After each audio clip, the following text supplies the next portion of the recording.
संविधान, भारतीय संविधान के प्रश्न उत्तर, कॉन्स्टिट्यूशन एमसीक्यू।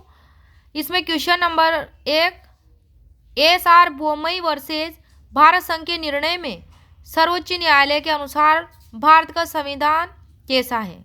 तो इसमें निर्णय दिया गया था संघात्मक है, परिसंघवाद संविधान का आधारभूत ढांचा है। किस प्रकरण में सुप्रीम कोर्ट ने निर्धारित किया कि जीवन बीमा अनुच्छेद 12 के अंतर्गत राज्य है? जीवन बीमा तो सुखदेव सिंह वर्सेस भगत राम AIR 1975 वाले मामले में। क्वेश्चन है, किसके विषय में न्यायमूर्ति गजेंद्र गढ़कर ने कहा कि यह हमारे देश में संविधान द्वारा प्रदत्त जीवन के प्रजातांत्रिक स्वरूप का आधार एवं आधार स्तंभ है? तो यह कहा, मूल अधिकार के बारे में उन्होंने ऐसा कहा।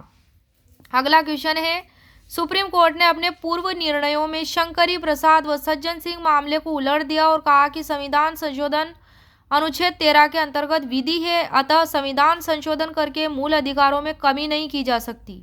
तो ऐसा कहा है गोलकनाथ वर्सेस पंजाब राज्य के मामले में। क्वेश्चन अगला है, राज्य शब्द के अंतर्गत न्यायपालिका भी सम्मिलित की जा सकती है। सुप्रीम कोर्ट ने यह निर्णित किया AR अंतुले वर्सेस RS नायक के मामले में। अगला क्वेश्चन है, कौन सा वाद पृथक्करणीयता के सिद्धांत से संबंधित है? रोमेश थापर वर्सेस मद्रास राज्य के मामले में यह पृथक्करणीयता के सिद्धांत संबंधित केस है। किस वाद में सुप्रीम कोर्ट ने विनिश्चित किया कि मूल अधिकारों को त्यागा नहीं जा सकता? बेराम खुर्शीद पेशी काका वर्सेस बॉम्बे राज 1955। किस वाद में यह विनिश्चित किया गया है कि विधायिका द्वारा पारित किसी अधिनियम को प्रवर्तित कराने के लिए परमादेश जारी नहीं किया जा सकता? AK राय वर्सेस भारत संघ के मामले में सुप्रीम कोर्ट ने किस वाद में संविधान के अनुच्छेद 22 को एक बद्धा दिखाई देने वाला उपबंध कहा था? तो यह कहा था AK गोपालन वर्सेस मद्रास राज्य के मामले में। अगला क्वेश्चन, जनहितवाद की अवधारणा जस्टिस कृष्ण अय्यर के दिमाग की उपज और जस्टिस भगवती ने इसे आगे बढ़ाया।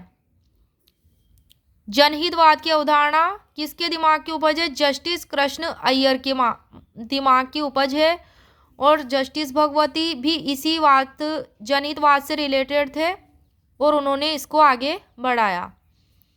अगला क्वेश्चन है, सुप्रीम कोर्ट ने 7 जजों की पीठ द्वारा जनहितवाद की अवधारणा की व्याख्या की है। SP गुप्ता वर्सेस भारत संघ मामले में। अनुच्छेद 12 के तहत न्यायपालिका राज्य नहीं है, किस मामले में कहा गया? Naresh versus state of Maharashtra के मामले में। शिक्षण संस्थाओं में अनुसूचित जातियों अनुसूचित जनजातियों SC/ST के पक्ष में स्थानों का आरक्षण कौन से अनुच्छेद में है? अनुच्छेद 15(4).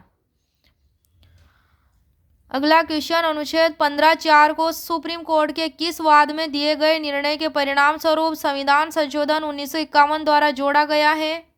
तो यह मद्रास राज्य वर्सेस चंपाकम दोराई राजन 1952 के मामले के बाद जोड़ा गया है। सुप्रीम कोर्ट के किस मामले में IPC की धारा 497 की संवैधानिकता को चुनौती दी गई थी, जिसमें केवल पुरुष दंडनीय होता है, महिला नहीं? सुप्रीम कोर्ट ने सेक्शन 497 को वैध घोषित किया क्योंकि समाज में स्त्रियों की विशेष स्थिति के आधार पर वर्गीकरण किया। तो ये मामला था यूसुफ अब्दुल अजीज वर्सेस बम्बई राज AIR 1954। अगला क्वेश्चन है, इनरी बेरोबारी एंड एक्सचेंज ऑफ इनक्लेव के वाद में सुप्रीम कोर्ट ने अभी निर्धारित किया कि प्रस्तावना संविधान का भाग नहीं है। प्रस्तावना संविधान का भाग नहीं है। संविधान, अगला क्वेश्चन, संविधान पर संविधान सभा के सदस्यों का अंतिम हस्ताक्षर कब हुआ? 24 जनवरी 1950 को हुआ। क्वेश्चन है, किसने विचार दिया कि भारतीय संविधान उतना ही संघीय है जितना इसे दोहरी राजनीति कहा जा सकता है? डॉक्टर भीमराव अंबेडकर ने कहा। क्वेश्चन है, भारत का संविधान अर्ध संघीय है, यह किसने कहा? प्रोफेसर केसी व्हीयर ने कहा।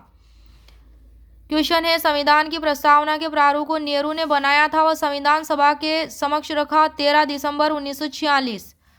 अगला क्वेश्चन है, केशवानंद भारती वर्सेस केरल राज्य के प्रकरण में न्यायाधिपति कौन थे? न्यायमूर्ति सीकरी। गोलकनाथ वर्सेस पंजाब राज्य के वाद में अभी निर्धारित किया गया है कि हमारे संविधान की उद्देशिका संविधान के आदर्शों एवं आकांक्षाओं का उल्लेख करती है। इस वाद के न्यायाधिपति कौन थे? तो इसके थे न्यायाधिपति सुब्बा राव। अगला क्वेश्चन, किस मामले में सुप्रीम कोर्ट ने निर्धारित किया कि भारतीय संविधान के अंतर्गत यहाँ केवल एक देश का अधिवास है? प्रदीप जैन वर्सेस भारत संघ AIR 1984 के मामले में। क्वेश्चन है, क्या उद्देशिका को कोर्ट में प्रवर्तित किया जा सकता है? नहीं। गोपाल वर्सेस मद्रास केस में निर्धारित किया गया कि उद्देशिका को कोर्ट में प्रवर्तित नहीं किया जा सकता। क्वेश्चन है, पंथ निरपेक्षता संविधान का आधारभूत ढांचा है या दर्शित है? यह कहा है SR बोमई वर्सेस भारत संघ 1994 के बाद में। किस मामले में सुप्रीम कोर्ट ने अभी निर्धारित किया है कि संविधान की उद्देशिका में प्रयुक्त शब्द पंथ निरपेक्ष प्रतिबिंबित होता है?